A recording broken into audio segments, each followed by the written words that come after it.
quero compartilhar com vocês hoje a mensagem que deu origem ao livro. E eu quero que você, então, me acompanhe ali em Filipenses, no capítulo 3. Nós vamos ler os versículos 7 e 8 de Filipenses 3.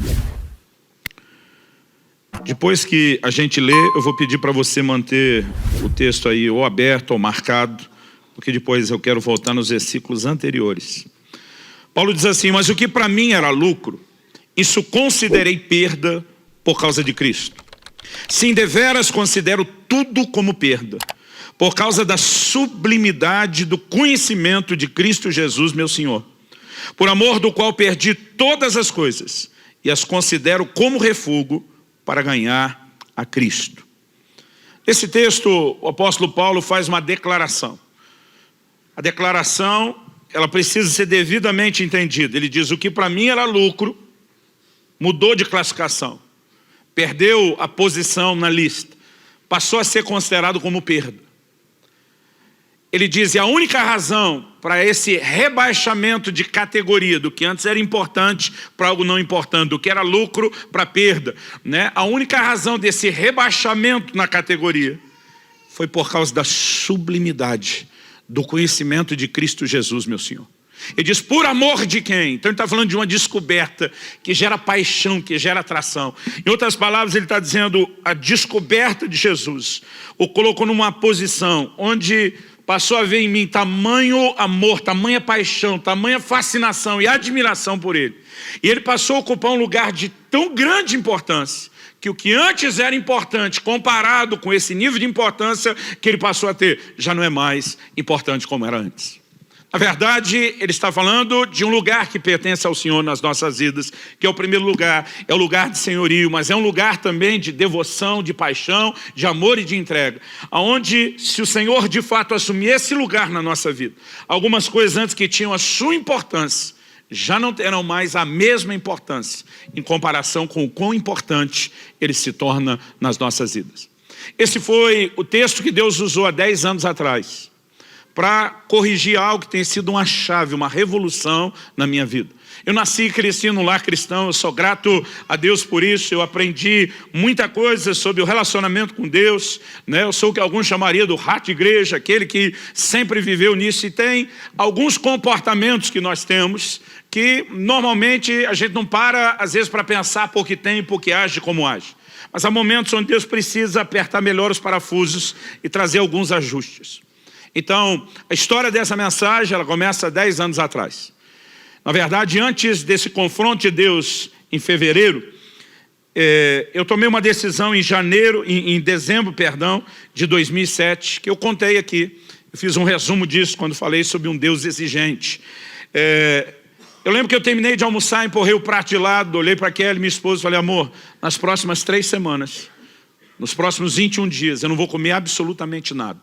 Eu estou tomando uma decisão, a partir dessa refeição eu já parei, eu vou entrar esse dia 1º de janeiro e vou seguir os 21 dias só na água. E até que termine essas 3 semanas eu não como absolutamente nada. Estou começando nesse momento. Quando falei isso, ela me olhou com um certo ar de preocupação. Eu nunca tinha feito nenhum jejum maior do que 2 semanas. Eu lembro que a pergunta daquele foi: Deus te pediu isso? Tipo, você não está indo longe demais? Eu falei para ela: não, Ele não me pediu. Eu vou fazer porque eu quero. E eu falei para ela: eu quero mais de Deus na minha vida. Eu quero buscar a Deus como eu nunca busquei antes. E eu decidi, antes de virar 2007 para 2008, que 2008 seria o ano da busca, que eu ia buscar Deus como eu nunca tinha feito na minha vida. E o jejum era apenas uma das coisas que eu queria ir além. Na verdade, eu li a Bíblia várias vezes naquele ano de 2008. E para que eu pudesse cumprir o que eu me determinei a fazer, eu comecei a fazer as contas. Quantos capítulos tem a Bíblia? Quantas vezes eu ia ler a Bíblia? Então, aquela quantidade de capítulos, vezes aquela quantidade de vezes, dividido pelos 365 dias do ano. E eu tinha uma cota mínima de leitura todos os dias, que se acumulasse ia dar trabalho. Então, eu comecei com determinação, dizendo: eu vou cumprir a meta, eu vou gastar tempo em oração. E entrei buscando a Deus para valer. Fiz os 21 dias de jejum. Depois que o jejum terminou, continuei o ritmo da oração, da leitura bíblica. E nós estávamos ainda no começo do ano, meados de fevereiro. E tivemos uma reunião né? Nossa reunião com líderes, há 10 anos atrás, ela acontecia na sala de cima que as crianças usam hoje antes de sair para as classes. E naquele momento, era só para a gente fazer uma oração e já entrar na nossa conversa, no nosso treinamento. A gente não tratava aquilo como um culto. Enquanto nós orávamos, alguém passou a mão no violão e cantou uma canção do Marcos Witt. Eu te busco, te anelo, te necessito. Quando a gente estava cantando aquilo, sou buscar Deus, anelar Deus, né? Alguma coisa aconteceu assim de muito diferente. Eu não sei como foi para todo mundo. Para mim foi uma experiência única, singular, um marco de Deus na minha vida e na minha história. Eu sei que alguma coisa aconteceu para todo mundo que foi generalizado. Todo mundo começou a se prostrar, ajoelhar, deitar para o chão, alguns sentavam e era um choro generalizado. Eu comecei a chorar e eu não sabia porque eu estava chorando, mas eu chorava quase convulsivamente. Eu comecei a perceber, enquanto chorava, um sentimento de arrependimento se formando dentro de mim. E o sentimento de arrependimento era por não estar buscando a Deus como deveria. E eu queria estar aqui te contando que eu me entreguei, falei, é verdade. Mas uma hora que eu percebi em que direção a coisa estava indo, foi mais forte do que eu. Eu não consegui controlar ou evitar aquela reação. Na verdade, fui indignado, quase revoltado. Eu tinha acabado de fazer o maior jejum da minha vida. Eu estava lendo a Bíblia e orando, mas assim, dedicadamente. E de repente me vem esse sentimento de que eu não estou buscando como deveria. Eu não verbalizei, porque a gente não tem coragem de falar com Deus desse jeito, mas para Deus você não precisa verbalizar. Você pensou, Ele já sabe. Na verdade, antes de você pensar, Ele já sabe. O salmista diz, a palavra ainda não me chegou à boca e tu já conheces. Então quer dizer, pensa numa relação transparente com Deus, é a nossa. Ele é o Deus onisciente, presciente, não dá para esconder nada. Então mesmo não tendo coragem de verbalizar, eu sabia que Ele estava ouvindo. E aquele sentimento foi, se isso não está bom, quando é que vai estar bom para você? Porque o que eu senti era uma cobrança de que a performance não estava boa o suficiente. E naquele momento o Senhor me respondeu, e essa frase ela virou o tema da mensagem, ela virou o tema do livro. A frase que o Espírito Santo falou ao meu coração naquele momento de choro, de visitação de Deus foi, até que nada mais importe. E diz, quando você chegar a um lugar onde eu sou tão importante na sua vida, a ponto das outras coisas perderem importância, você chegou onde eu queria. O que você está fazendo nesse momento é apenas melhorar a sua performance e não necessariamente aumentar o seu interesse. Você está quebrando os seus recordes, está jejuando mais do que antes, está lendo a Bíblia mais do que antes, está orando mais do que antes. Mas o fato de você incrementar a performance não significa que necessariamente você esteja me buscando como deveria. Pastor, então significa que não adianta a gente orar, jejuar, ler a Bíblia? Não é isso que eu estou falando. O grande dilema que eu quero começar abordando em primeiro lugar é o dilema da performance versus paixão. Porque há uma diferença, querido, entre você melhorar a performance e você ter um coração de fato atraído por ele. Em Marcos 7, nos versículos 6 e 7, Jesus cita o profeta Isaías. Ele diz, foi a respeito de vós, hipócritas, que Isaías profetizou. Agora presta atenção, Isaías profetizou isso cerca de 700 anos antes. Aí Jesus está falando para aquela geração, você acha que Isaías falou só com a turma deles? Vocês estão envolvidos nisso, cambado. Ele estava falando de vocês. Então se a mensagem dele se estendia 700 anos depois, envolvendo mais gente, não pense que eu e você escapamos dela. Porque na verdade Isaías não falou apenas para uma geração. Ele falou a respeito do comportamento humano. Ele falou a respeito de uma área ou de um assunto onde eu e você podemos falhar e tropeçar. E o que é que ele, da parte de Deus, falou? Isaías diz, esse povo me honra com os lábios, mas o seu coração está longe de mim. Em outras palavras, está dizendo, a performance do culto e adoração é boa, mas o coração não está te acompanhando. Não existe paixão nesse nível de performance que você está apresentando. Então o Senhor diz, em vão me adoram. Ele diz, adoração perdida. Alta performance, baixa paixão, adoração perdida e comprometida. E de repente o Senhor começou a falar ao meu coração e tudo começou a partir desse texto de Filipenses. Na verdade, pedi para você deixar aberto, volte comigo no versículo 4 de Filipenses 3. A gente leu o 7 e 8, agora vamos ler o 4, 5 e o 6. E aí você vai entender o contexto da declaração de Paulo. Ele diz, bem que eu poderia confiar também na carne. Se qualquer outro pensa que pode confiar na carne, eu ainda mais. Circuncidado ao 8º dia, da linhagem de Israel, da tribo de Benjamim, hebreu de hebreus, quanto à lei fariseu, quanto ao zelo perseguidor da igreja, quanto à justiça que há na lei, irrepreensível. O que Paulo está dizendo? Está dizendo, gente, eu já nasci, vamos falar num linguajar que você entenda, eu já nasci crente. Circuncidado ao 8º dia, apresentado, dedicado a Deus desde a minha infância, oferecido para pertencer ao Senhor, criado nessa estrutura religiosa, mas em outro texto ele diz, me avantajando aos da minha idade. Ele diz, quanto ao zelo, eu fui fariseu. Os fariseus eram parte da seita mais severa dentro do judaísmo. Hoje, talvez, a maneira de se referir ao que eles eram seria classificá-los como os beatos carola, aqueles que realmente eram empenhados. Ele diz, de acordo com a justiça que há na lei, eu fui irrepreensível. Ele estava dizendo, pensa num cara que andou na linha. Ele diz que até a perseguição na igreja foi por zelo. Ele classifica depois, sem entendimento, escrevendo aos romanos, mas com zelo, na boa intenção. Em outras palavras, Paulo está dizendo, olha para a minha vida religiosa, para a minha alta performance. Eu era o cara. Então, quando lá na frente ele está dizendo que antes para mim era lucro, eu considerei perda. Durante muito tempo eu lia esse texto, imaginando que Paulo estava falando da vida errada antes da conversão. O que antes para mim era lucro, era importante. Aquele tipo de prazer, aquele tipo de realização que era a gratificação carnal. Agora que eu sou de Jesus, já não é mais lucro. Agora eu entendi que é perda e faz dano. Eu pensava isso assim. Não é disso que Paulo está falando. Ele está dizendo aquela performance que eu valorizava tanto, que era tão importante, que eu me orgulhava dela, aquilo que era lucro, diante da sublimidade de conhecer a pessoa e entender o que é paixão por ele, a performance desmoronou, ela perdeu completamente o seu valor. E naquele dia o Senhor falou comigo, o que você está fazendo é melhorar a performance e não necessariamente melhorar a sua busca. Porque aperfeiçoar a sua busca não é quebrar os seus recordes e melhorar suas marcas, é aumentar o seu interesse por mim. E nesse momento o Senhor falou, não é necessariamente o que está acontecendo dentro de você. E aquilo foi um choque. É muito importante que a gente comece falando desse dilema de paixão versus performance.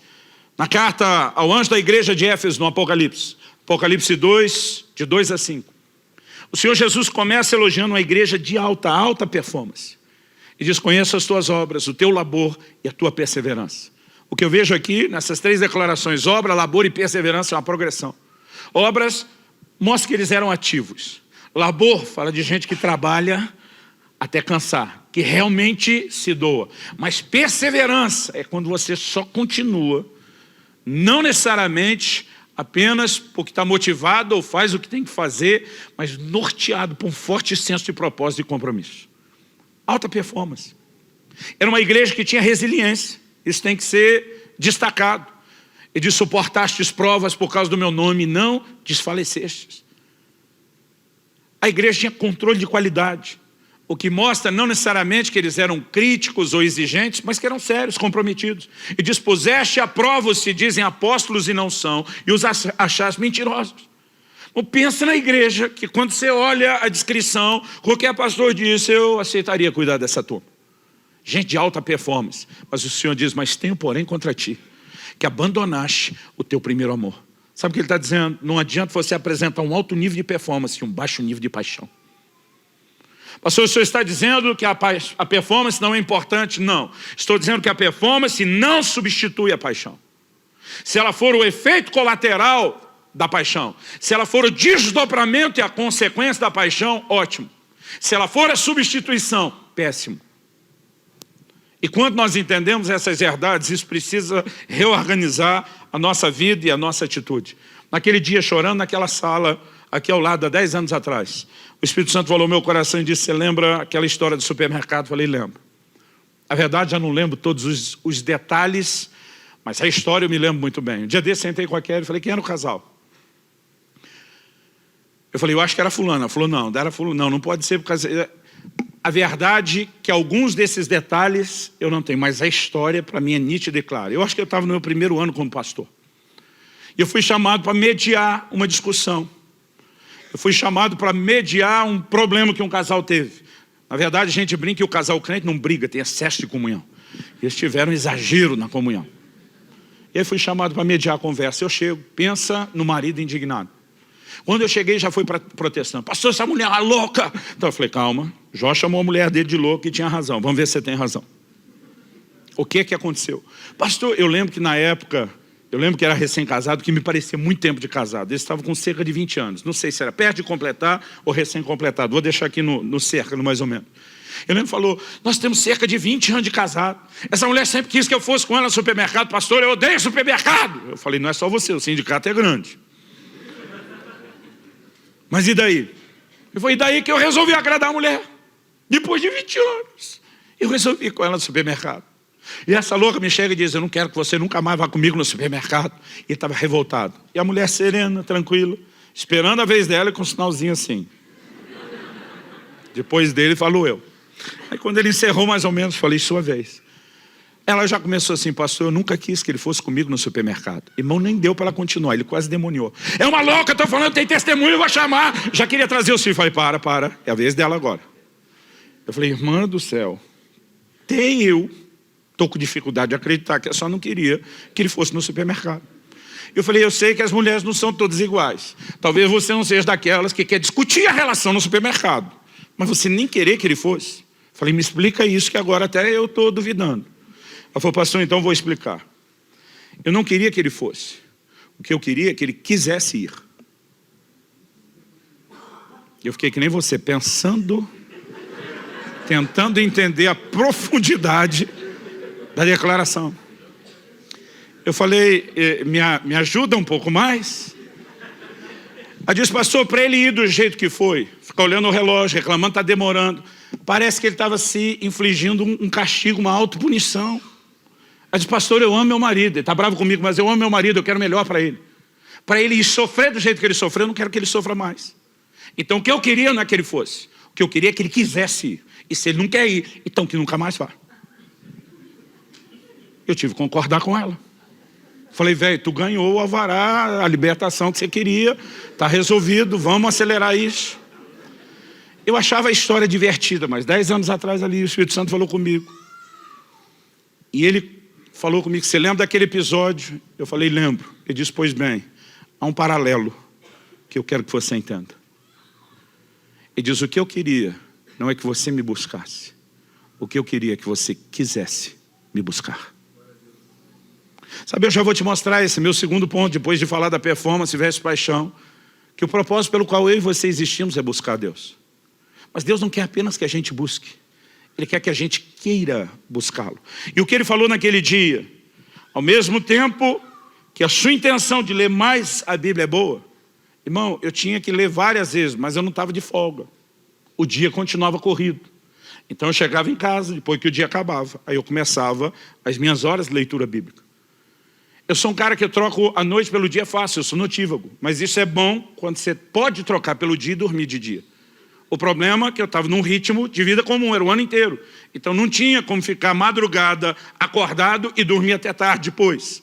Então, na primeira semana é uma coisa. Eu já estava há 1 mês e meio naquele ritmo, dormindo bem menos. Então chegava ali 2, 3 da manhã, eu estava quase dormindo em cima da Bíblia. E o Senhor começou a falar no meu coração. O que você está fazendo ao só melhorar a performance é quase que se infligir uma autopunição, um autocastigo. Agora, vamos ficar aqui lendo a Bíblia e tornar esse tempo chato e enfadonho, mas vamos cumprir com o compromisso. Eu comecei a perceber que há uma diferença entre você buscar e você entender o que é buscar do jeito que Deus espera. Eu sei que a partir daquele dia tem uma frase do renomado escritor C.S. Lewis, que ela ganhou um significado completamente novo para mim. C.S. Lewis costumava dizer, o cristianismo, se é falso, não tem nenhuma importância. E diz, se é verdadeiro, tem infinita importância. O que ele não pode ser é de moderada importância. E na verdade, eu concordo plenamente com ele. Irmão, se Deus é tudo que a Bíblia diz que é, se o nosso relacionamento com ele pode ser tudo o que a gente entende na palavra que é. Deus não nos chamou apenas para viver uma vida religiosa. O Salmo 25, 14 diz, a intimidade do Senhor é para aqueles que o temem, aos quais Ele dará a conhecer a sua aliança. Desde o Éden, eu brinco que Deus não respeitou nem a lua de mel do casal. Ele queria estar todo dia junto, tinha uma visita diária. Ele está dizendo, eu quero ter comunhão com vocês, criaturas. Eu quero me relacionar com vocês. Esse tem sido o anseio de Deus ao longo da existência da humanidade, desde o começo. É o propósito de Deus. Deus não queria apenas que eu e você abraçássemos o livrinho das regras e disséssemos, vamos andar direitinho, fazer tudo direitinho, fazer porque tem que ser feito. Na verdade, o que Deus espera é que a gente dê o devido lugar a Ele. Então vamos lá, gente, se isso tudo é verdade, então tem infinita importância. Se não é, e a conversa mole, não merece importância nenhuma. Mas a maioria de nós acaba vivendo a vida cristã, dando a Deus e às coisas de Deus um moderado grau de importância. Não quer dizer que não tem. Você está aqui, domingo após domingo, está tentando viver a vida cristã, mas muitas vezes Jesus não está nesse lugar, onde Ele é mas tão importante, que o resto perde a importância diante do lugar que Ele ocupa. E eu comecei a perceber uma outra coisa. Naquele dia, tem alguns versículos da Bíblia que você lê, relê, e às vezes parece que você não enxerga. Naquele dia o Senhor me guiou a Atos 17, eu quero que você abra lá comigo. O Senhor me guiou a Atos capítulo 17. Eu quero que você leia comigo os versículos 26 e 27. Enquanto você vai localizando o texto, eu quero te dar aqui o pano de fundo, o contexto. Paulo está pregando em Atenas, na Grécia. Agora, o contexto não é só onde aconteceu. A gente tem que pensar no pano de fundo histórico. Nos dias de Paulo, que tinha cidadania romana, apesar de ser judeu, também tinha cidadania romana, quem dominava o mundo dos seus dias era o Império Romano. No entanto, antes de Roma, o império que dominou o mundo antes de Roma foi a Grécia de Alexandre o Grande. Alexandre não manifestou só o poderio militar e econômico, mas ele tinha uma visão de expansão da cultura. A helenização, nós vamos espalhar a língua, nós vamos espalhar a cultura, os nossos valores. Então, o Novo Testamento foi escrito e produzido na época do Império Romano, mas foi escrito em grego. Porque a influência era a língua universal daqueles dias. Alguém esses dias falou, pastor, é tipo o inglês daqueles dias. Eu falei, mais ou menos isso. Agora, o que eles espalharam não foi só a língua, foi uma cultura. E Paulo está em Atenas, que era o maior palco da filosofia do mundo da sua época. Até hoje não se estuda filosofia sem se remeter aos mestres gregos. E Paulo está lá no centro, no ninho, no coração do lugar que influenciou o mundo. E ele começa a abordar a questão de propósito nesse cenário. Para que Deus criou o homem? Eu não creio que isso foi acidente. Paulo está intencionalmente mexendo naquele tipo de resposta que os gregos mais procuravam. Lê comigo. Ele diz, de um só, uma clara referência a Adão, fez toda a raça humana para habitar sobre toda a face da terra, havendo fixado os tempos previamente estabelecidos e os limites da sua habitação. Está dizendo, Deus, a partir de um, multiplicou uma raça, estabeleceu lá na terra, determinou e fixou os limites da habitação, os tempos específicos. Agora, por que Deus fez isso? Nós estamos falando de um Deus eterno, e a definição de eternidade em Deus é diferente da nossa, que a gente tem começo, mas não tem fim. Deus não tem começo nem fim. Outro dia alguém brincando falou assim, em algum lugar lá no meio da eternidade, como se ela fosse divisível, Deus resolveu criar um homem. Com que propósito? Versículo 27, Paulo explicitamente diz, e até 10 anos atrás, mesmo tendo crescido no lar evangélico, nascido e crescido no lar cristão, sendo instruído na palavra, eu nunca tinha enxergado isso com a clareza que eu enxerguei naquele dia. Qual era o propósito da criação? 27, para buscarem a Deus. Para que a humanidade foi criada? Porque eu e você, que somos parte da raça humana, fomos criados. O que é que Deus tinha em mente? Qual era o plano? Qual era a ideia? Qual era o projeto? O texto diz que era para que nós buscássemos a Deus. Então você existe para isso. Essa é a razão da sua existência. Fala para alguém perto de você, fala, você existe para buscar Deus. Agora, vamos continuar lendo, ele diz assim, para buscarem a Deus, se porventura, tateando, o possam achar. Bem que Ele não está longe de cada um de nós. O que é esse tateando? Tateando é a busca limitada. É quando você está desprovido de visão, sai apalpando. Você, como eu, já deve ter sido pego por esses blackouts, falta de luz, e a gente ficava dizendo, eu tenho certeza. Hoje a nova geração com celular não tem esse problema. A nossa era assim, eu tenho certeza que tem uma vela, uma lanterna naquela gaveta tal. E aí a gente saía no escuro, apalpando para procurar. Então, esse tipo de busca apalpando é a busca onde nós estamos desprovidos de visão. Nós não estamos no nosso melhor, mas é possível conseguir resultado. E do outro lado, a Bíblia diz que Deus não está longe. Em outras palavras, está dizendo, vocês são limitadinhos para buscar, mas eu vou facilitar. Eu não consigo ler e falar desse texto sem lembrar de um episódio que para mim é marcante. São muito boas memórias. De quando meus filhos eram bem crianças, ainda uns toquinhos de gente. Uma das coisas que eu gostava de brincar com eles era de me esconder e eles tinham que me achar. Mas lógico, irmão, estamos falando de umas crianças, né, que ainda eram uns toquinhos de gente, eu tinha que facilitar. Eu lembro que eu ajoelhava na frente do sofá, cobria só a cabeça com a almofada. De vez em quando eles tiravam, achei. Eu tinha vontade de dizer, grande coisa, qualquer um faria. Mas naquele momento você tem que dizer, não, está no meu nível. Eu tenho que facilitar, porque o propósito era me achar. E eu queria que eles me achassem. Quando começou a ficar óbvio demais, porque começa a pegar um pouquinho de idade, da almofada já não tinha graça. Então eu ia para trás da cortina da sala. Eu fazia questão de não encostar na parede, mas naquela época, mesmo se encostasse, a barriga era bem maior do que hoje. E quem riu já está há mais tempo aqui na igreja, lembra disso? Então eu fazia questão de deixar o pé aparecendo, às vezes forçava ainda o volume, empurrava a cabeça. Eu lembro de uma das cortinas que a gente tinha, não sei o nome daquilo, se é voal que chama, tinha uma espécie de renda na frente. Então às vezes eu entrava naquilo que era quase que transparente. Engraçado era ver o Israel ali, tá ali, como se nem estivesse vendo eles, ou como se fosse difícil de me enxergar. Eu fico imaginando Deus fazendo com a gente algo parecido. Está desprovido de visão, apalpando, então não vou dificultar. Porque qual era o propósito dele estabelecer a busca? Era que nós tivéssemos o resultado de encontrá-lo. Por isso que ele diz, serei achado de vós. Agora, ele não apenas nos criou para buscar, ele não apenas facilita, apesar da nossa limitação, mas existe algo que regula essa busca, que na verdade determina se ela será ou não eficaz. Isso está lá em Jeremias 29:13. Eu nem vou abrir, a maioria de vocês conhece o texto de cor. Buscar-me-eis e me achareis. Mas ele não parou aí. Ele não falou só busca e acha. Ele diz, buscar-me-eis e me achareis quando me buscardes de todo o vosso coração.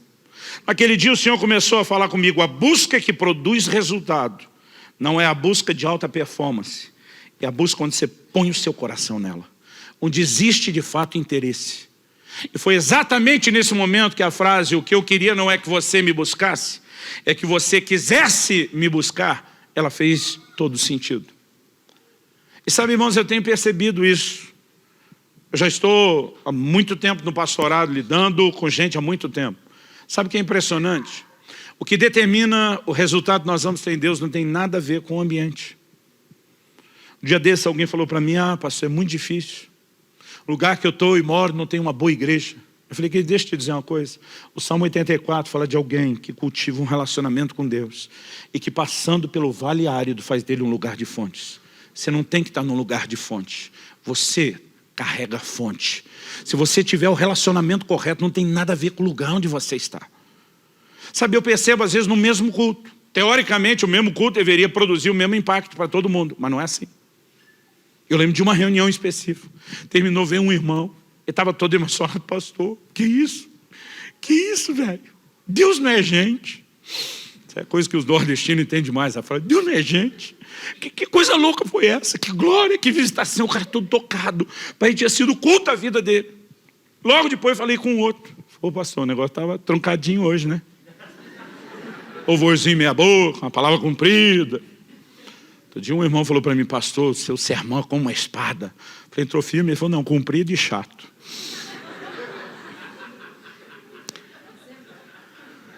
Esse estava brincando, os que normalmente pensam assim, normalmente não fala para a gente. Aí, essa pessoa está dizendo, o cultinho truncar. Eu estou pensando, os dois estavam na mesma reunião, porque não é possível. Esse aqui dizendo, Deus não é gente, dizendo que foi a glória. E esse outro dizendo que a coisa foi ruim. Irmão, deixa eu te dizer, nem sempre é a reunião. Na maior parte das vezes é você. É o seu coração. E nós precisamos entrar nesse lugar onde o nosso coração começa a ser tão atraído, tão cativado pelo Senhor, que isso não apenas vai fazer as outras coisas perder importância e garantir que Ele tem um lugar de preeminência, de primazia na nossa vida. Alguém me perguntou esses dias, pastor, esse livro é a respeito de amor por Jesus? Eu falei, não, esse livro é a respeito de tudo na vida cristã. Quando perguntaram a Jesus qual é o maior mandamento, ele diz, amarás ao Senhor teu Deus de todo o coração, com toda a alma, com todo o entendimento, com todas as tuas forças. O que é que Jesus estava dizendo? Que isso é o que de mais importante tem, você não vai achar nada na Bíblia que concorra com isso. Por que que é o mandamento mais importante? Porque ele gera alinhamento em todas as áreas. Que se você, e o maior mandamento não é só amar a Deus, é amar a Deus com tudo que é em você. Você tem que pôr tudo de você nisso. Quem ama o Senhor de todo o coração, anda em obediência. Jesus diz, aquele que tem os meus mandamentos e os guarda, esse é o que me ama. Porque é impossível você colocar Deus nesse lugar da maior importância e cuspir na cara dele, pecando deliberadamente todo dia. Ou ele está nesse lugar, isso vai te afastar do pecado, ou você está envolvido com outras coisas e não deu a ele a devida importância. Paulo diz que o amor é o cumprimento da lei. Quando nós entramos nesse lugar, isso não só define a posição que o Senhor tem na nossa vida, não só define as respostas que nós devemos dar, gera um efeito em cadeia em todas as áreas da nossa vida. E nós precisamos entender por que o assunto é tão sério. Nós não estamos falando mera e simplesmente de paixão. É muito mais do que isso. Se envolve o lugar de senhorio, envolve o lugar de primazia dele, envolve as escolhas que eu e você teremos que fazer. Eu gosto de uma frase de Wesley. Ele diz que não se admita no coração outro desejo ou propósito, cujo objeto supremo não seja ele. Toda vez na história que você acha os santos homens e mulheres de Deus que chacoalharam a geração, você vai perceber coisas em comum. E uma delas é o nível de inclinação, de predisposição que eles tinham no coração, entendendo a razão pela qual haviam sido criados e por que existiam. Irmão, você já parou para pensar por que é que Deus te deu o direito de escolha? Por que é que Ele deu o livre-arbítrio? Todo dia alguém falou, pastor, mas Deus dá ao homem a opção de pecar. O senhor acha mesmo que foi uma boa ideia? Deus dá ao homem a opção de não escolhê-lo. Falei, eu não olharia por esse lado. Deus nos deu a opção de escolhê-lo. E não a opção de não escolhê-lo. O que Ele queria é que nós usássemos a escolha. E por decisão fôssemos ao encontro dEle. Agora, que sentido faz? Deus, em vez de programar eu e você para ser um robô automatizado que faça a vontade dele, Ele nos dá o direito de escolher, porque Ele quer que a gente escolha correto. E daqui a pouco eu e você estamos vivendo a vida cristã debaixo de um peso, de um fardo, da obrigação de fazer algo que o nosso coração não está tão alinhado. Se nós não corrigirmos isso, que nós já perdemos a essência de tudo. E se você entende que o propósito pelo qual o homem existe é a busca, e que a busca que Deus espera é essa onde põe todo o coração, então você vai descobrir que um dos seus grandes inimigos que atrapalham o propósito pelo qual você existe, uma das grandes armadilhas da sua vida não é só o pecado. Durante muito tempo eu tinha claro e definido, meu maior inimigo é o pecado. Alguém me perguntou, pastor, não é o diabo? Eu falei, não, é o pecado. Porque se eu não pecar, o diabo não pode fazer nada comigo. A Bíblia diz que aquele que está em mim é maior do que aquele que está no mundo. Só que a Bíblia diz para não dar lugar ao diabo. Isso acontece quando eu e você pecamos e quebramos princípios. Então eu falei, o que eu preciso é me vigiar. O que eu preciso é me guardar. Eu tenho que me manter longe do pecado. E durante muito tempo na minha vida cristã eu pensava, esse é o problema. Mas há 10 anos atrás, naquela salinha, o Espírito Santo falou comigo, você não está errado quando reconhece que o pecado é um inimigo. Você está errado quando acredita que ele é seu único inimigo. O Senhor diz, um inimigo que vocês não reconhecem como inimigo, porque ele não tem cara de inimigo. E vocês não conseguem ver o dano porque não entenderam nem o propósito pelo qual existe. São as distrações. Eu quero falar um pouco a respeito disso. Porque talvez o que nos impeça de entrar nesse lugar de busca, onde nada mais importa, não é que Deus não tenha a sua importância, é que nós deixamos que outras coisas sejam quase tão importantes quanto Ele. E se nós não chegarmos nesse lugar onde nada mais importa, Paulo diz, em nada tenho a minha vida como preciosa. Ele está dizendo, eu estou me lixando do que vai acontecer. O que tem valor é agradar o meu Senhor Jesus. O resto não importa. Há um lugar, querido, onde nós estamos tão alinhados com o coração de Deus, que a nossa vida reflete e transborda isso o tempo todo. Agora, quando não estamos, nós podemos estar nos enganando. Em Êxodo, no capítulo 5, dos versículos 7 a 9, nós vemos que quando Moisés é enviado por Deus para falar a Faraó, para libertar o povo, a palavra que Moisés traz a Faraó é, deixa meu povo ir para que me adore. O propósito da redenção, o propósito da libertação, era um só, adoração. Deus não queria apenas tirar a nação de Israel do Egito para dizer, eu não estou aguentando ver vocês sofrendo, quero melhorar a vida de vocês. Quero que vocês mandem no nariz de vocês, tenham liberdade. Deus não queria tirá-los de lá apenas para melhorar a vida terrena. Ele está dizendo, eu quero tirar vocês desse lugar e conectá-los comigo. Eu quero que vocês entrem no lugar da adoração. Eu quero que vocês entrem no lugar da intimidade. Agora, vamos pensar, porque há um paralelo por trás disso. No momento que Moisés fala isso para o faraó responde, esse povo deve estar muito ocioso para estar pensando em adoração. E diz, vamos encher o povo de trabalho, para que eles não tenham tempo de pensar em adoração. Qual era a proposta? Vamos distraí-los. Vamos roubar o foco deles. Agora a pergunta é, isso foi só a ideia de um déspota daquela época? Na simbologia bíblica, Faraó, ele tipifica Satanás. Aliás, o paralelo é enorme. Eles, como nação, Israel estava debaixo do senhorio de Faraó? Sim. Estavam debaixo de escravidão de um tirano? Sim. Essa é a nossa história. Colossenses 1,3 diz que Deus nos arrancou do império das trevas. A gente também estava.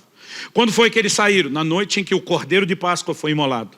O sangue foi derramado. Quando foi que eu e você saímos debaixo do tirano que nos oprimia? Quando o Senhor Jesus morreu por nós. E Paulo escreve aos Coríntios e chama Jesus de o nosso cordeiro pascal. Agora, não era só a morte do cordeiro. Eles tinham que pegar do sangue do cordeiro, colocar nos umbrais das portas. Assim como também o que muda a nossa história e gera a nossa libertação, não é mero e simplesmente o fato de que Jesus morreu. É quando nós nos apropriamos do seu sangue, da sua obra, e trazemos isso para a nossa vida. O paralelo está definido. Quando eles saem do Egito, a nação de Israel é levada, conduzida por Moisés até o Sinai. No Sinai, Deus faz algumas declarações sobre quem eles são. Essas mesmas declarações são repetidas sobre nós, a igreja do Novo Testamento. Em 1 de Pedro 2,9, ele cita as mesmas palavras de Êxodo 19, 5 e 6. E diz, vós sois a nação santa, a geração eleita, o sacerdócio real, o povo de propriedade exclusiva de Deus. Eles estavam sendo libertos daquela escravidão para adorar o Senhor. E a gente? Zacarias, pai de João Batista, cheio do Espírito Santo, profetiza. Em Lucas 1, lá no final daquele capítulo comprido de Lucas 1, e diz assim, para que libertos das mãos dos nossos inimigos, o adorássemos em santidade e justiça todos os nossos dias. O paralelo se cumpre de ponta a ponta. Então a questão é, era só a ideia brilhante do faraó de distraí-los? Ou isso na simbologia bíblica representa uma armadilha que o mesmo Satanás que quer nos enredar no pecado, que é chamado de tentador, tem para nos parar em relação ao propósito? Agora, sabe o que é interessante? Nós somos a geração que mais viveu conforto, tecnologia, avanço, descoberta na história da humanidade. Nunca antes se desfrutou tudo que a gente tem. Locomoção depressa. Eu falei aqui esses dias, Paulo faz uma viagem de Jope, Pedro faz uma viagem de Jope a Cesareia Marítima, 2 dias caminhando, irmão, 30 quilômetros por dia. Eu fiz o mesmo trecho de carro em 40 e poucos minutos. Eu brinco que se Paulo olhasse isso lá do céu, eu ia falar para Deus, é injusto. Irmão, só naquele trechinho que eu fiz em 40 minutos, eu salvei 2 dias da minha vida. Era 2 dias de tempo livre comparado à vida de Pedro que eu poderia ter. Mas não importa o quão rápido as coisas ficam, a gente arruma mais coisas para fazer. Eu lembro do início do meu ministério, de eu fazendo visitas nas casas. E eu peguei o fim de uma era, de uma outra geração, que era a geração dos meus pais. E eu lembro que por mais de uma vez cheguei numa casa para comer. E a família que me convidou, ela fez um macarrão caseiro, desde a massa. Não se pegava molho de tomate pronto, se pegava os tomates. Ia se preparando a massa, o molho, tudo enquanto a gente ia conversando. Eu já sou de uma geração que na verdade comprava o macarrão um pouquinho mais adiantado no supermercado, pelo menos já pronto. Mas a nova geração, ela é impaciente. Que os 3 minutos de miojo demora muito ainda para eles. E quanto mais se facilita, mais coisa a gente arruma para fazer. Irmão, eu lembro da época em que a gente tinha que programar para ter tempo num fim de semana e conseguir assistir um filme, porque era 2 horas, era muito tempo num dia. A nova geração toma um porre de série, um episódio atrás do outro sem parar. E quanto mais tempo a gente ganha em algumas coisas, mais a gente perde em outras. Porque, na verdade, a gente toda hora se deixa distrair. Alguém disse, um certo pregador disse, que uma das coisas boas das redes sociais. Na época, o Instagram não estava em alta como agora, e ele falou do Facebook e do Twitter. Aí ele diz o seguinte, uma das coisas boas é que quando nós chegarmos diante de Deus para prestar conta, não vai colar desculpa, eu não tinha tempo para orar. Porque o Senhor vai puxar o registro e dizer, e essas horas que você gastava todos os dias nas redes sociais? A maioria de nós não enxerga, mas há muitas distrações. Em Lucas 14, Jesus estava comendo, a partir do versículo 15 até o 20, nós temos esse relato. Jesus está comendo e alguém solta um comentário, bem-aventurado quem comer contigo no reino. Jesus aproveita o contexto, tanto da comida como do comentário do camarada, e fala de uma parábola, de uma ceia, um banquete que foi preparado. Banquete na Bíblia, querido, é mais do que comer para repor as forças no dia a dia. Fala quando se senta para celebrar algo, do tempo de comunhão, é a valorização, tem convidados. E ele preparou o banquete e convidou. E não é um convite assim, dizendo, gente, daqui um mês vai rolar, põe aí na agenda. É mais ou menos o seguinte, estou te chamando, nós vamos ter um grande banquete, vai ser tudo preparado. E naquela época, vai ser tudo preparado, se preparava mesmo do começo ao fim. Quando estiver pronto, nós vamos chamar vocês. Nós não estamos falando de dias, nós estamos falando de uma expectativa de algo que vai acontecer no mesmo dia. E quando o banquete estava pronto e mandou a notícia para os convidados, eles começam a dar desculpas. Jesus relaciona 3 desculpas. O primeiro diz, comprei um campo, não posso ir. O segundo diz, comprei 5 juntas de bois e tenho que experimentá-las, não posso ir. O terceiro, na verdade, diz, casei-me, portanto não posso ir. Se você for examinar cada uma das escusas, das desculpas, nenhuma delas é errada em si mesmo. Elas são boas, elas são legítimas. Na verdade, eu acho que a gente classificaria não só como não errada, como boa e legítimo. Talvez para cada uma delas a gente poderia dizer resposta de oração, bênção de Deus, cumprimento de promessa. Nunca vi alguém tratar a aquisição de uma propriedade como problema. Pastor, ora comigo, a coisa está feia, comprei uma casa própria. Hã? Ninguém vai tratar isso como problema, irmão. O cara chega, glória a Deus, pastor. Deus ouviu minhas orações. Bênção de Deus, cumprimento de promessa. Além de não ser errado e ser algo bom e legítimo, a maioria de nós ainda vai olhar, bênção do Senhor. O segundo diz, comprei 5 juntas de bois. A gente às vezes não mensura isso porque o contexto cultural é diferente.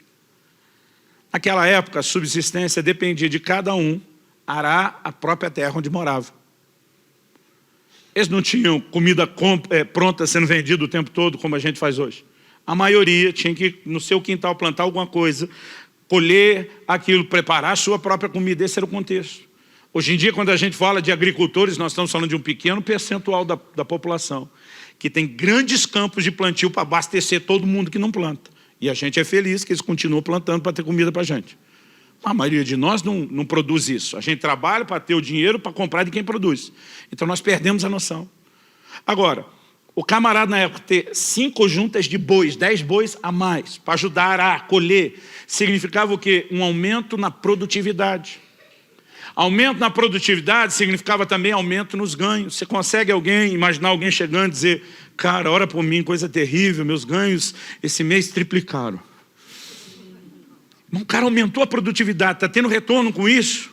Empolgação, bênção de Deus, resposta de oração, cumprimento de promessa. Você não vai achar algo ruim naquilo.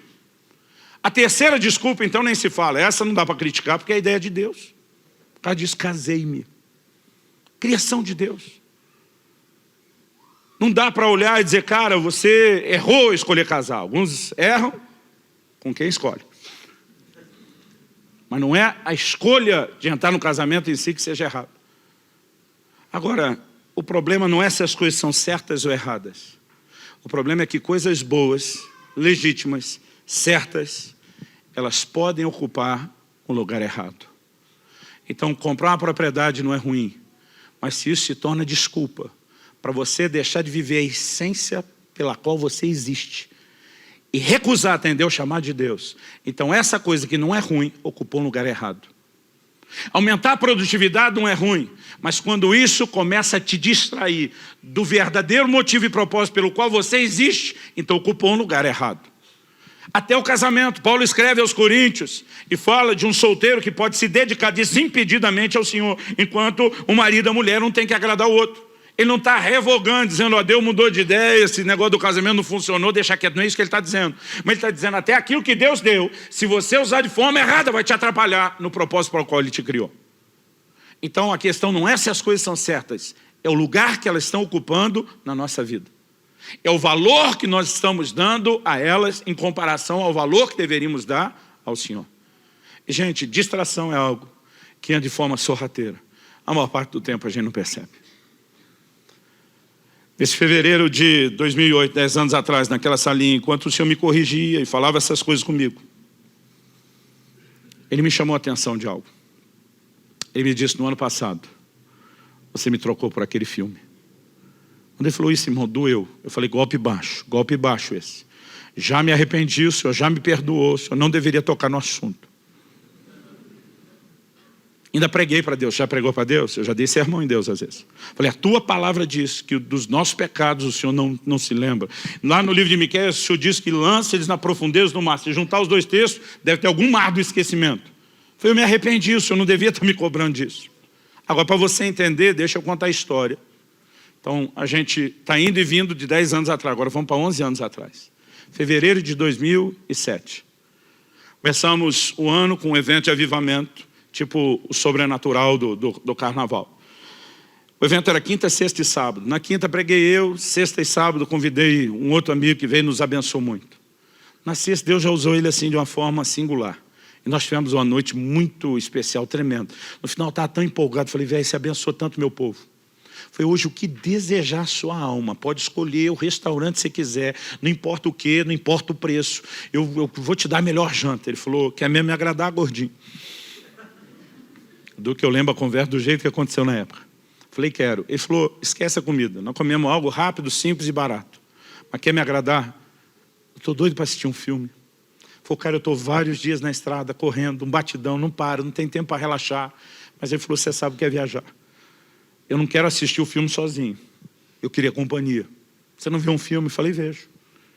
Era na época em que a afinada locadora ainda existia. E nós passamos numa dessas locadoras, ficava aberta até mais tarde. Reservamos, peguei, aluguei o vídeo, fomos comer. Enquanto comia, tomei uma decisão.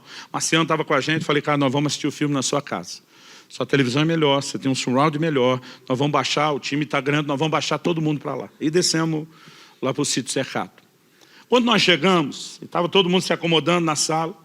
Esse pastor que já tinha estado na casa onde o Marciano morava na época, falou para os meninos da banda, louvor, estava com ele, falou: vocês já conhecem a sala de oração que ele tem aqui? O Marciano fez uma sala de oração naquela casa que era assim, espetacular. Eles: não. Marciano falou: então mostra para vocês. Já foi todo mundo levantado. Eu falei: ninguém vai a lugar nenhum. Eu falei: nós viemos aqui para ver filme. Pensa numa coisa que eu tenho vergonha, gente. Qualquer crente falando isso era feio, mas o pastor de vocês falando isso. Mas não parou aí. Eu falei: se nós entrar naquela sala, vocês sabem o que é que vai acontecer. Nós vamos começar a orar, não vamos parar, não saímos mais de lá e não vamos ver o filme. Eu não percebi, irmão. Não é que eu não percebi que eu falei. Eu lembro que eu falei. Eu não percebi o que eu fiz. A turma na hora voltou, quem já estava saindo voltou, sentou e assistimos o filme. Agora pensa na desgraça do filme ruim. Ruim! Com muito esforço, o nível de produção de Hollywood, um 3.8, de 1 a 10. Só que eu sou parte de uma geração, a nova geração Netflix, você começa a assistir, não gostou, eles param. A nova geração não era assim, você dizia: eu fui lá na locadora. Eu gastei tempo para ir lá, tempo para escolher o filme, eu paguei. Então, você insistia. Então, às vezes, você dizia assim: vai melhorar. Mas não melhorava, só piorava. Várias vezes, um parava e dizia: gente, esse lugar não vai nenhum, vamos parar. E o outro dizia: não. Se não melhorar, pelo menos vai despiorar. Aí o negócio já estava no meio, a gente passando raiva, alguém disse: nós pagamos, tá ok. É a geração que ia até o fim. Irmão, e o negócio surpreendentemente foi ficando cada vez pior, e acabou. E quando acabou, a gente estava com a raiva do filme, raiva do tempo perdido. Só a má mordomia do tempo já era um problema. Mas o filme, além de ser uma péssima produção, tinha um linguajar baixo, cenas pesadas. A verdade, quando terminou, a gente tinha saído daquele culto glorioso. Se flagrou, todo mundo que foi cheio descobriu que tinha um vazamento. A gente estava todo mundo vazio. O cara falou: irmão, além do filme não prestar, eu perdi tudo aquilo que tive. Eu também. Ali mesmo a gente ficou em pé. E a gente teve uma assembleia solene de arrependimento. A gente orou, pediu perdão para Deus. Eu acho que eu estava com o sentimento de culpa pior, porque eu ficava lembrando, ninguém vai a lugar nenhum. Quer dizer, foi mal. Esse dia, um ano depois, o Espírito Santo falou, você me trocou, quando ele estava falando de distração. Você me trocou por aquele filme. E eu me defendi. Eu falei, não vale, eu já me arrependi. E ele me falou, um ano depois só, ele falou, você só se arrependeu porque o filme foi ruim.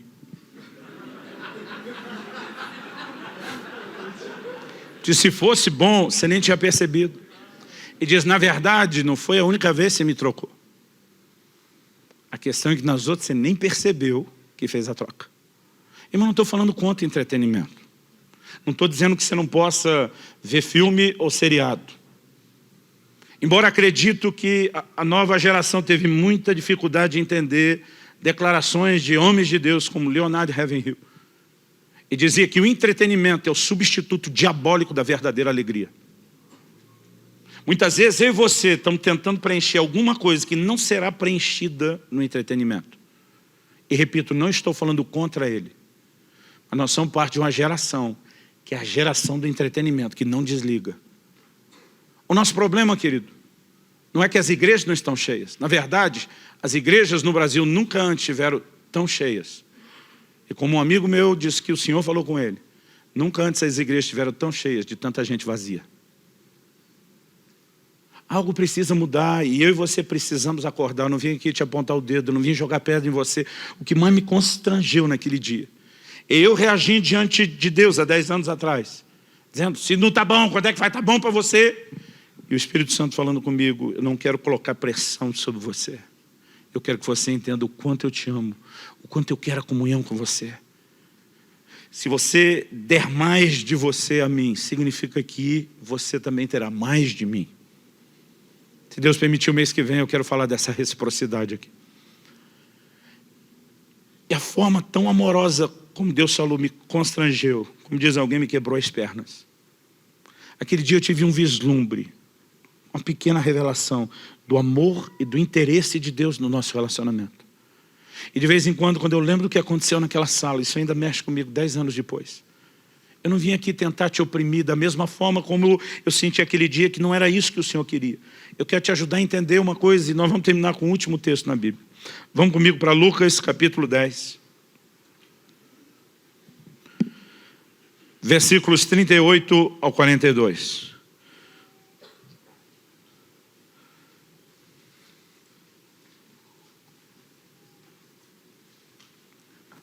O texto diz, indo eles de caminho, entrou Jesus num povoado. E certa mulher chamada Marta hospedou na sua casa. Tinha ela uma irmã chamada Maria, e essa quedava-se assentada aos pés do Senhor, a ouvir-lhe os ensinamentos. Marta agitava-se de um lado para o outro. Sua versão diz agitava, a NVI diz estava ocupado com muito serviço.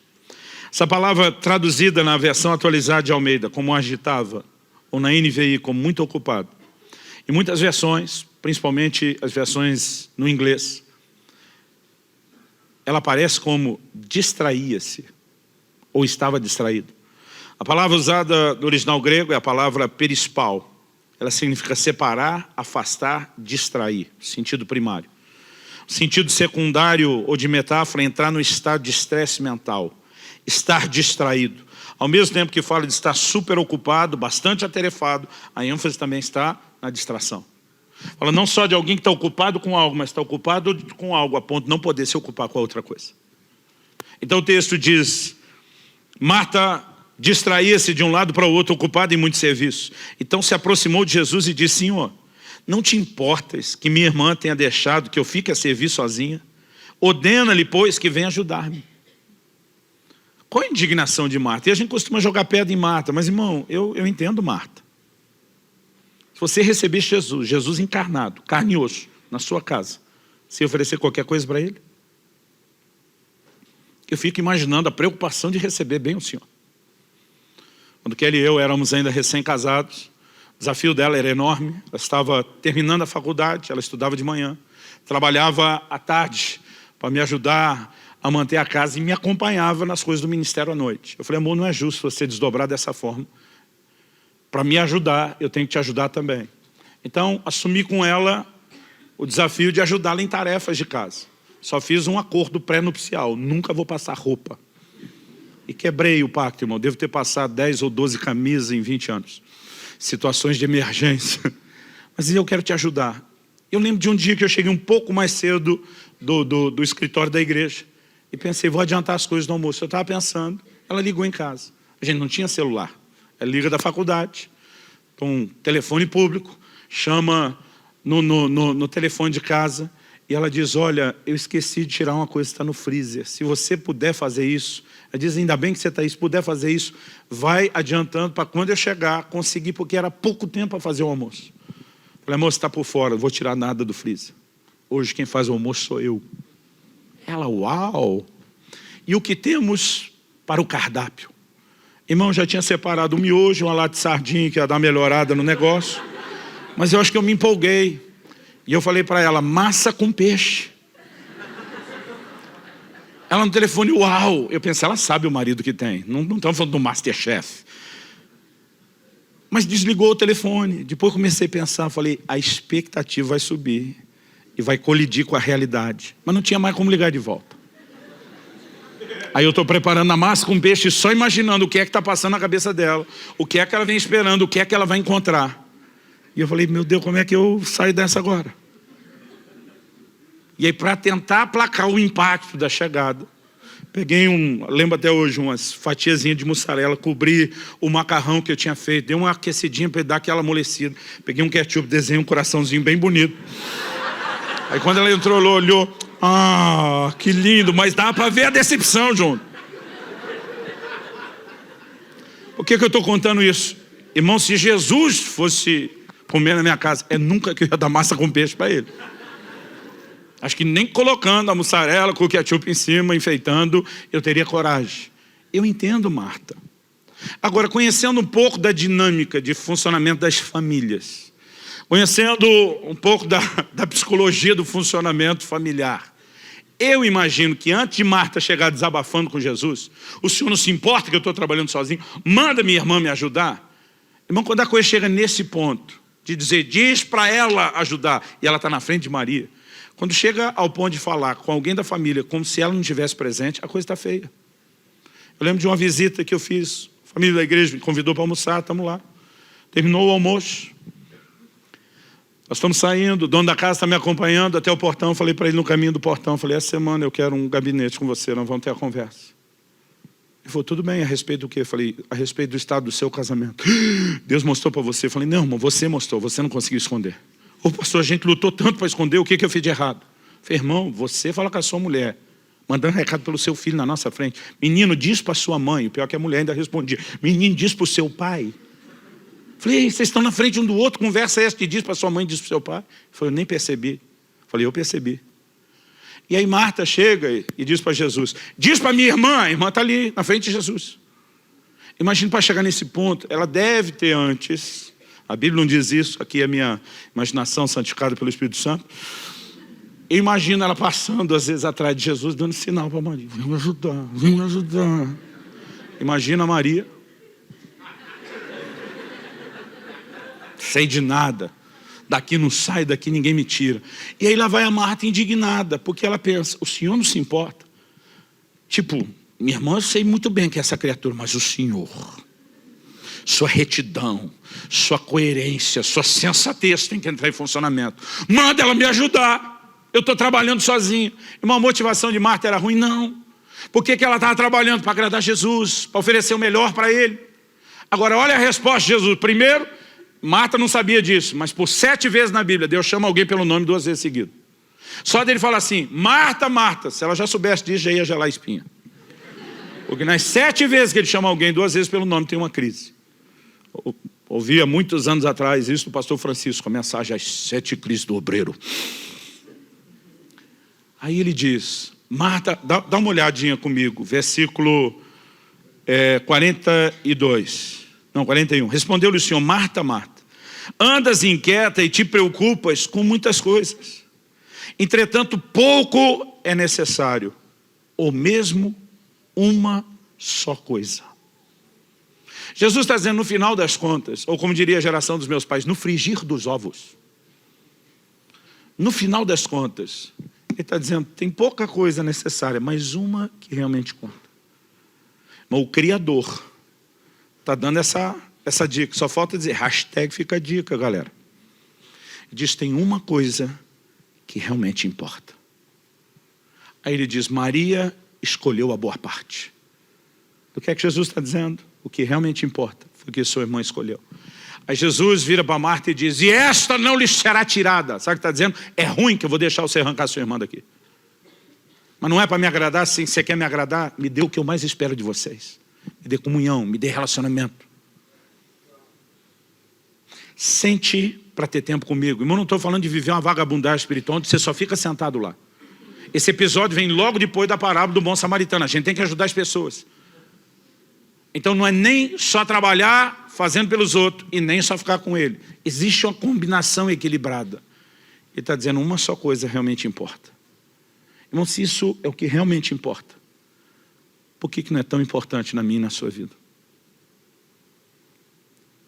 Você pode definir o que é importante para alguém pela maneira como ele usa e administra o tempo. Como que Deus é importante para mim e para você, a gente não arruma tempo para ele? Apesar de gastar tempo com um monte de coisa que não presta. Como que a gente não dá tempo para ele? Como que a gente não honra ele, colocando ele no mais alto lugar de respeito, de admiração, de fascinação e de disposição de agradá-lo? Como que nós não chegamos, a maioria de nós os crentes, nesse lugar, dizer como Paulo, em nada tenho a minha vida como preciosa, contanto que eu cumpra a carreira, o ministério que eu recebi dele. Ele está dizendo, minha vida é agradá-lo. Ele está num lugar tão importante, não importa se eu vou ser preso, não importa se eu vou apanhar, o que eu quero é agradá-lo. Quando você entra num lugar onde ele realmente importa, as outras coisas começam progressivamente a perder a sua importância, por causa da fascinação por quem ele é.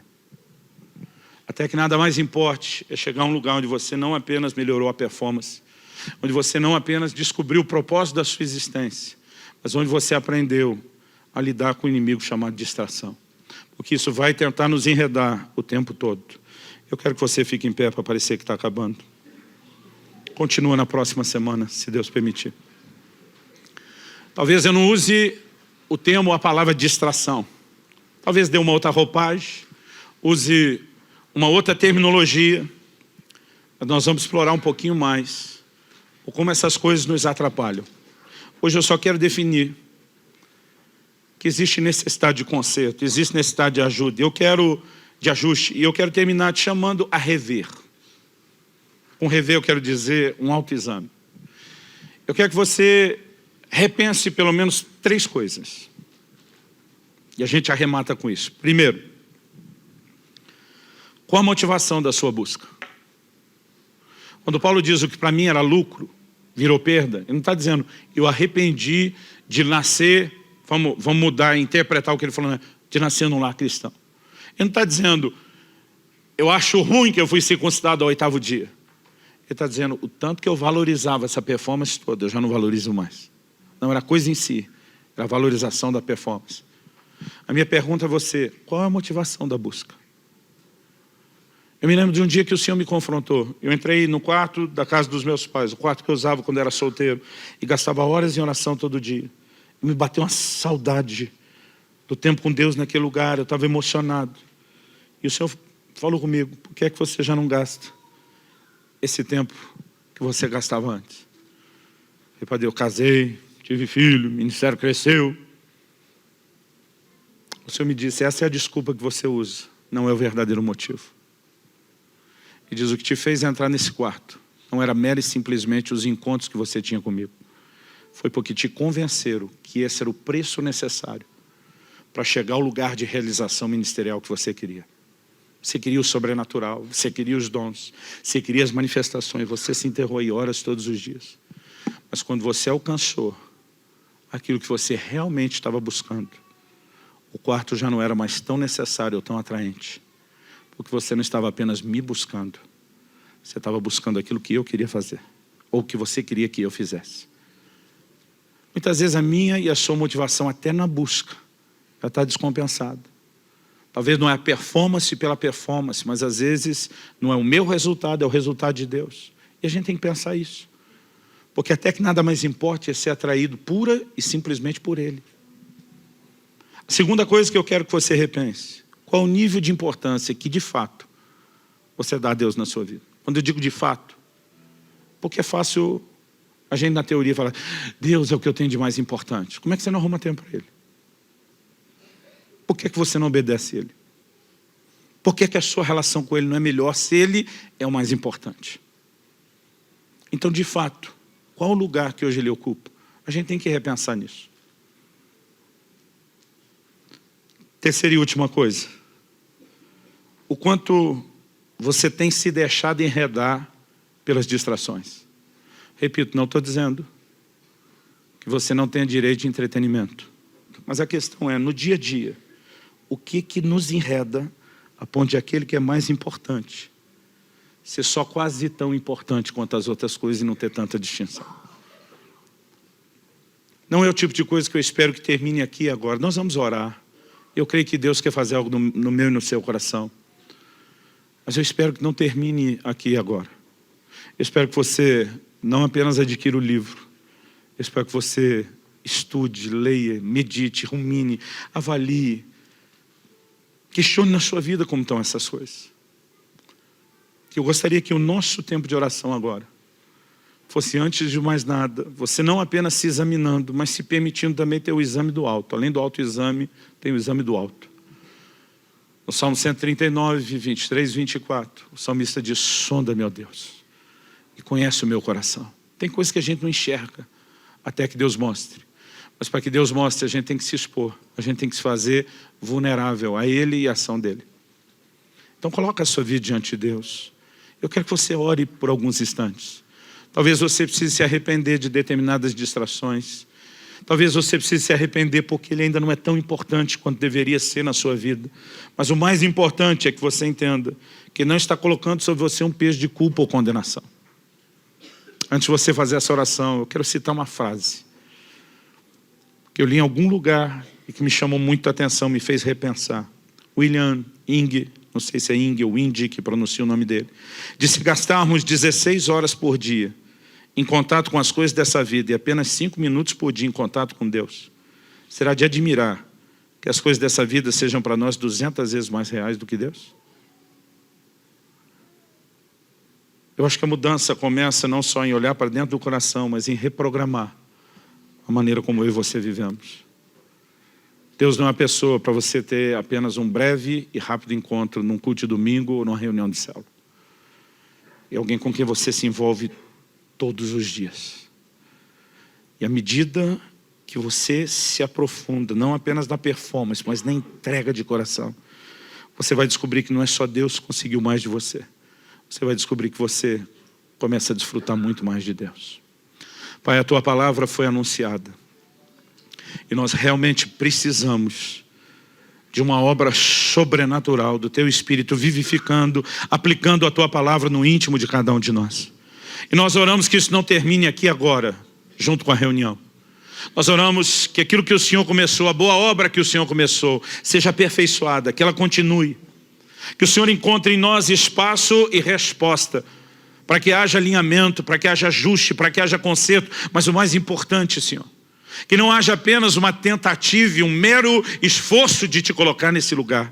Que os nossos olhos se abram a ponto de entrar nesse lugar de descoberta, de fascinação. E que a sublimidade do conhecimento do Senhor Jesus realmente o coloque no lugar de maior importância, a ponto de mais nada ser tão importante. Nós queremos nos arrepender diante de Ti, Senhor. Porque muitas vezes até dizemos que estamos Te amando, mas não fazemos de todo o coração. Muitas vezes estamos Te buscando, mas não de todo o coração.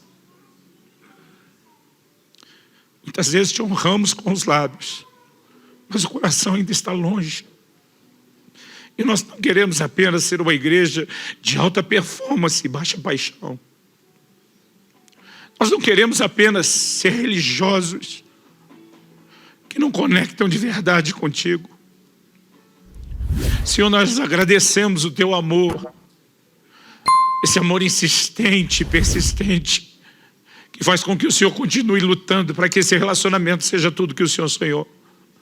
Que Te leva a ser paciente, misericordioso com cada um de nós e continuar insistindo. Nós Te somos gratos. Nós oramos que venham dias de descoberta, que venham dias de percepção do Senhor e da sua presença, que possamos entrar naquele lugar de revelação, que produz o fascínio, a atração, e que mantém longe a distração. Vem sobre nós. Vem sobre nós.